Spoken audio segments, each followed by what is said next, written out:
Clear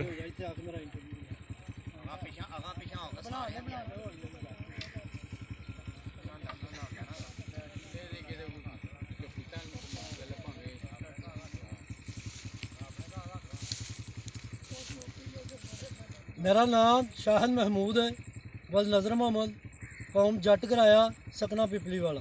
मैं पिपली वाले का रहायशी हाँ। यह साड़ी ज़मीन अबाओ जदाद की ज़मीन है। हज़ारां साल तो असीं इत्थे मालक हाँ। इत्थे साडा पीटर इंजन लगा सी, जिहड़ा कि अजवा सिटी के मालकान मुदस्सर क्यूम नारा, मज़हर क्यूम नारा, अज़हर क्यूम नारा, मकसूद बट्टू, राणा तनवीर ते ज़हीर पटवारी, जिहड़ा मियाँ मकसूद मट्टू इन्हां दा सैकटरी है, तो जिहड़ा मुदस्सर क्यूम नारा है ये साबका MNA नून लीग का, जिहड़ा अपना अज़हर क्यूम नारा है ये मौजूदा MNA नून लीग का, जिहड़ा इन्हां दा भरा है मज़हर क्यूम नारा ये मौजूदा जिले चेयरमैन है।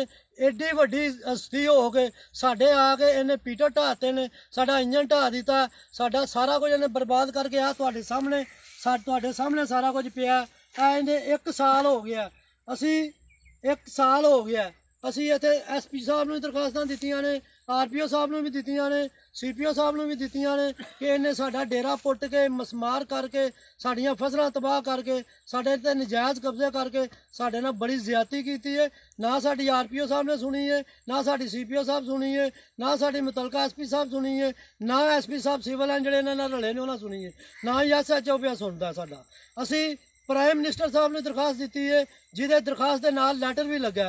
फिर असी वजीर आज़म अपने ब्रिगेडियर जज साहब ने दरखास्त दी है, वही भी नाल लगी है, अप्रूवल लगी है कि जनाब इन्होंने मैरिट किया जाए, वो बावजूद भी इन्होंने नहीं किया। फिर शेख रशीद साहब की भी अप्रूवल लगी है, वो बावजूद इन्हें सानू बुलाया भी नहीं। फिर वजीर आला साहब की भी नाल अप्रूवल लाई है, वो बावजूद भी नहीं इन्हें सानू बुलाया। उस तो बाद असी जिहड़ा IG पंजाब है वही अप्रूवल भी नाल लाई है। खुदा वास्ते सानू इंसाफ दिओ, असी गरीब लोग हाँ, ये पावरफुल लोग ने। आ वेख लो सारा कुछ साडा डेरे का मटीरियल जिहड़े कोई पिलर शिलर बने ने ना पुट के सुटे ने। असी 1 साल हो गया जलील पे होंदे आ, सानू साल हो गया साडे कोल। खुदा वास्ते साडी जिहड़ी अपील सुनो, वजीर आज़म साहब, वजीर आला साहब, IG साहब, RPO साहब, नवे जिहड़े CPO साहब आए ने, असी इहदे तो पुर उम्मीद हाँ कि असी इन्हां तो पूरा अपना तवक्को रखने आ। ये सानू कुरान सुन्नत ते मैरिट कर देन, सानू कोई इतराज़ नहीं। सानू इंसाफ देणगे, साडे इन्हां दे परचे देणगे, साडी इस कब्जा ग्रुप माफिया नून लीग जिहड़ी इहदे तो साडी जान छडाणगे। अगर असी इहदे च किसी किस्म दे भी झूठे आ ते सानू बिल्कुल आके सानू बेशक साडे परचे दिओ। असी अपनी ज़मीनां लाउने आ ते साडे ते झूठे परचे दे दिंदे ने। इन्हां दा परचा 1 मिनट च साडे ते हो जांदा झूठा ही, ते साडा सच्चा परचा साल हो गया साडे ते नहीं दे रहे। साडे वास्ते खुदा वास्ते साडे ते रहम करो। सारी इंतजामिया इन्हां दे नाल मिली है, सारे इन्हां दे नाल मिले ने।